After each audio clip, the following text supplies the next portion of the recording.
పియాజే ప్రకారం వస్తు స్థిరత్వం ఈ క్రింది దశలో జరుగుతుంది: అమూర్త ప్రచాలక, ఇంద్రియ చాలక, పూర్వ ప్రచాలక, మూర్త ప్రచాలక. వస్తు స్థిరత్వం అంటే ఏమిటి?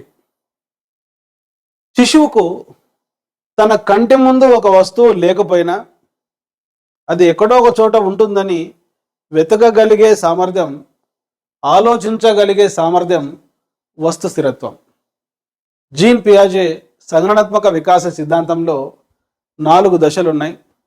ఈ 4 దశలకు సంబంధించి దాదాపుగా ఒక 30 భావనలు, 30 కాన్సెప్ట్స్ ఉన్నాయి. దాంట్లో ఒక ముఖ్యమైన భావన వస్తు స్థిరత్వం. ఇక్కడే ఉంది, వస్తువు స్థిరమైనది.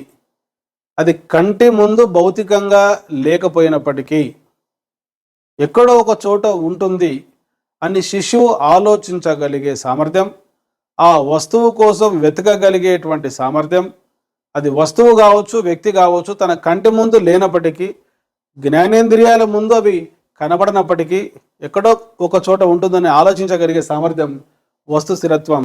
జీన్ పియాజే ప్రకారం 8 నెలల వరకు వస్తు స్థిరత్వ భావన ఏర్పడదు. 8 నెలల తర్వాత ఏర్పడుతుంది. చాలా ఇంపార్టెంట్. సో ఈ 8 months, ఈ 4 దశలలో ఏ దశకు సంబంధించినవి? మీకు తెలుసు, అమూర్త ప్రచాలక దశ ఇది 11 to 16 years వరకు ఉంటుంది. ఇంద్రియ చాలక దశ బర్త్ టు 2 years వరకు ఉంటుంది.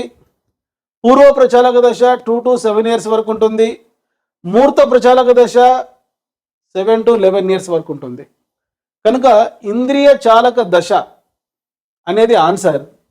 వస్తు స్థిరత్వం అనేది 8 నెలల వరకు ఏర్పడదు కాబట్టి ఇంద్రియ చాలక దశలో వస్తు స్థిరత్వం ఏర్పడదు. కానీ అడిగిన ప్రశ్న, పియాజే ప్రకారం వస్తు స్థిరత్వం ఈ క్రింది దశలో జరుగుతుంది అంటే 8 months తర్వాత జరుగుతుంది కాబట్టి వస్తు స్థిరత్వ భావన ఏర్పడదు అని అడిగిన ఆన్సర్ ఇంద్రియ చాలక దశ. వస్తు స్థిరత్వ భావన ఏర్పడుతుంది ఈ క్రింది దశలో అని అడిగిన అది కూడా ఇంద్రియ చాలక దశ. ప్లే స్టోర్ లో ఎమిలీ అకాడమీ అని టైప్ చేసి నేడే యాప్ డౌన్లోడ్ చేసుకోండి. All the best.